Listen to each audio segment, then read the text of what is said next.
Bonjour à toutes et à tous et bienvenue dans cette nouvelle vidéo. Aujourd'hui, je vais vous présenter 7 monnaies royales extrêmement rares. Quand je dis que ce sont vraiment des monnaies royales très rares, voilà, ce sont vraiment des monnaies que tout le monde aimerait avoir dans sa collection, mais qui malheureusement sont quasiment introuvables. Alors si vous vous rappelez, il y a de cela quelques semaines, j'avais fait exactement la même vidéo pour les monnaies romaines. Donc si vous n'avez pas encore vu cette vidéo, eh bien je vous mets une petite fiche juste ici. Évidemment, je précise que toutes les monnaies que vous allez voir ne m'appartiennent pas, toutes les photos également.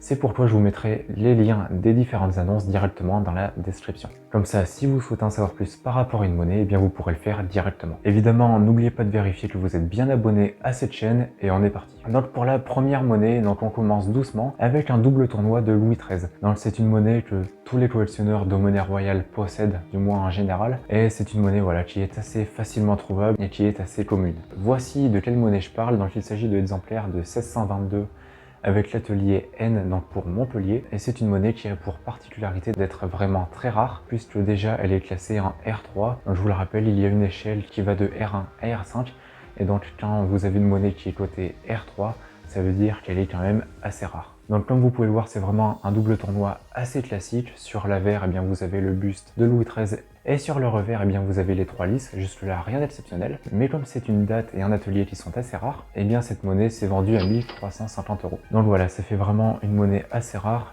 Surtout connaissant bien son type, puisqu'en général, un double tournoi du moins dans cet état coûte aux alentours de 10-15 €. Et donc ça fait vraiment une grosse différence par rapport aux monnaies de base. Deuxième monnaie, donc il s'agit de l'essai du 1 sol aux balances de 1793 A. Et A, c'est pour l'atelier de Paris. Voici la monnaie en question. Comme vous pouvez le voir, c'est vraiment une monnaie en très bon état. C'est une monnaie qui est en métal de cloche, donc elle pèse 11,64 grammes pour 28 mm de diamètre. Et c'est une monnaie qui est classée en R2, donc un petit peu moins rare que la précédente, mais qui reste tout de même assez rare. Alors comme je vous l'ai dit, eh bien cette monnaie est un essai, ça veut dire qu'en fait c'était une monnaie qui était là pour tester la fabrication de la série de monnaies. Donc en fait il n'y a absolument aucune différence avec les autres monnaies. Donc sur l'avers, eh bien vous avez la table des droits de l'homme et sur le revers, eh bien vous avez les balances avec les couronnes au-dessus. Et la seule différence, ce qui fait que l'on sait eh bien que c'est un essai, eh bien ce sont tout simplement les fleurs qui sont au niveau de la date. Comme vous pouvez le voir sur le revers, la date est entourée de 2 fleurons qui signifient en fait que cette monnaie est un essai. Voilà, ce n'est pas comme pour les francs sur lesquels, eh bien, en général, il est marqué essai dessus. Là, ce sont des détails qui sont rajoutés directement sur la monnaie. Côté estimation, cette monnaie vaut environ 3000 €, ce qui change vraiment de la valeur des 1 sol normaux.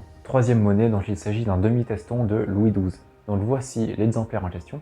Donc c'est une petite monnaie en argent qui pèse 4,6 grammes pour 22 mm de diamètre. Donc sur l'avers, vous pouvez voir la tête couronnée de Louis XII et sur le revers, eh bien, vous pouvez voir l'écu de France dans un octolobe. Donc évidemment, cette monnaie est très rare, elle est classée R3, comme la première monnaie que je vous ai présentée, et donc elle coûte plutôt cher, même beaucoup plus cher que la précédente monnaie, puisqu'elle est affichée à la vente à 13 500 €, ce qui fait déjà beaucoup d'argent pour une monnaie. Mais vous allez voir qu'on n'est pas au maximum. Quatrième monnaie, donc une nouvelle fois on continue sur les monnaies en argent, puisqu'ici il s'agit d'un écu de Louis XV. Donc voici l'exemplaire en question, donc c'est un écu de Louis XV aux 3 couronnes qui date de 1715 et qui provient de l'atelier de Lille. Alors c'est une monnaie qui évidemment est assez rare, comme la précédente elle est classée en R3 et elle n'a été frappée qu'à 28 740 exemplaires, ce qui fait que c'est vraiment très peu pour une monnaie de ce type. Donc c'est un écu qui est totalement identique aux autres écus, donc ça reste tout de même une grosse monnaie en argent qui fait tout de même 42 mm de diamètre pour environ 30 grammes d'argent. Pour que vous puissiez vous rendre compte de la taille, donc voici un écu tout simplement. Donc là c'est un écu de Louis XVI et donc voici ma main et l'écu en question. Donc voilà, vous pouvez vous rendre compte que c'est tout de même assez grand. Et d'ailleurs cet écu en question sera à la vente mardi sur mon site. Mais sinon, si on en revient à cet écu, comme je vous l'ai dit, graphiquement il est identique aux autres écus. Donc sur l'avers, vous avez le buste enfantin de Louis XV et sur le revers, eh bien, vous avez 3 couronnes qui sont à chaque fois séparées d'un lys. Par contre, côté estimation, c'est évidemment une monnaie qui va sortir du lot puisqu'elle est estimée dans cet état à 35 000 €. Donc ça fait vraiment une belle monnaie et un prix déjà assez élevé. Cinquième monnaie, on attaque avec les monnaies en or. Donc là il s'agit d'un demi-Henri d'or d'Henri II. Donc voici à quoi ça ressemble. Donc c'est une petite monnaie en or qui pèse 1,84 grammes. Donc voilà, ce n'est pas forcément très élevé et elle mesure 20 mm de diamètre, ce qui fait tout de même petit pour une monnaie. Donc évidemment, comme le sujet de cette vidéo, cette monnaie est vraiment très rare. Elle n'existe apparemment qu'à 3 exemplaires. Je vous laisse imaginer, c'est vraiment une monnaie quasiment introuvable. Et contrairement aux monnaies que je vous ai présentées juste à présent, eh bien c'est une monnaie qui graphiquement se distingue par rapport aux autres. Donc sur l'avers, eh bien vous pouvez voir le buste d'Henri II, donc de ce côté-là c'est assez classique. Mais c'est le revers donc qui se différencie un petit peu, puisque là vous pouvez voir la LOL assise sur un bouclier et tenant une victoire dans la main. Pour ceux qui ne connaissent pas, une victoire c'est tout simplement ce petit personnage ailé qui est dans la main de la LOL. Donc évidemment, côté prix, c'est une monnaie qui est assez chère puisqu'elle vaut 66 000 €. Donc, sixième monnaie, on continue sur les monnaies en or, puisqu'ici on va s'intéresser à une médaille de Louis XV qui date de 1740. Donc voici la monnaie en question. Alors c'est une monnaie et une médaille à la fois. Tout simplement, c'est une médaille en fait qui servait pour inaugurer une nouvelle série de monnaies qui allait être mise sur le marché. Et c'est également une monnaie, puisque ce sont ce que l'on appelle des monnaies de plaisir, qui tout simplement en fait étaient des monnaies qui servaient à jouer et qui étaient utilisées par exemple au Palais Royal uniquement par les personnes proches du roi. Mais voilà, avec ça, ils jouaient à différents jeux. Honnêtement, je ne sais pas lesquels, je pense pas que c'était du poker, mais voilà, c'était certains jeux. Et parfois, certaines monnaies de ce type étaient montées en médaillon. Ce qui devait tout de même faire assez lourd au niveau du coût, parce que c'est une monnaie qui pèse tout de même près de 50 grammes d'or, précisément 49,51 grammes. Je vous laisse imaginer, ça fait quand même beaucoup. Et surtout, c'est une monnaie pareille qui est assez large, puisqu'elle mesure 42 mm.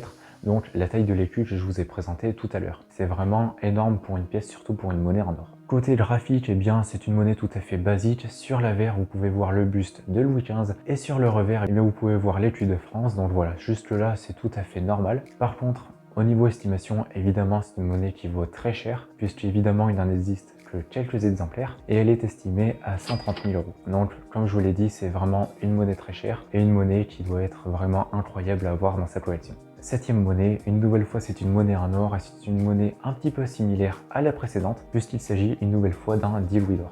Donc il s'agit d'un 10 louis d'or de Louis XIII qui date de 1640. Donc pareil, c'est vraiment une monnaie énorme, elle fait 46 mm de diamètre, et 67,52 grammes d'or. Donc je vous laisse imaginer, c'est vraiment énorme pour une monnaie. Ça reste vraiment une monnaie tout à fait similaire aux autres louis d'or que l'on peut voir. Donc sur l'avers, vous avez le buste drapé de Louis XIII, et sur le revers, vous avez les 8 ailes qui sont groupées 2 par 2 avec une couronne à chaque du haut. Jusque là, c'est pas forcément exceptionnel. Par contre, évidemment, c'est sa rareté qui fait la valeur de la monnaie, puisque ce sont des monnaies qui ont probablement été frappées il y a quelques dizaines d'exemplaires. Et comme il y a eu la révolution par-dessus, comme il y a eu les siècles qui sont passés, il n'en reste aujourd'hui que quelques exemplaires, ce qui fait que cette monnaie est classée en R5, donc l'un des échelons les plus élevés en termes de rareté. Et donc cette monnaie a battu le record de la monnaie royale française la plus chère vendue, puisqu'elle s'est vendue 298 750 €, ce qui est vraiment énorme, et c'était au moment où elle s'est vendue le record pour une monnaie de ce type.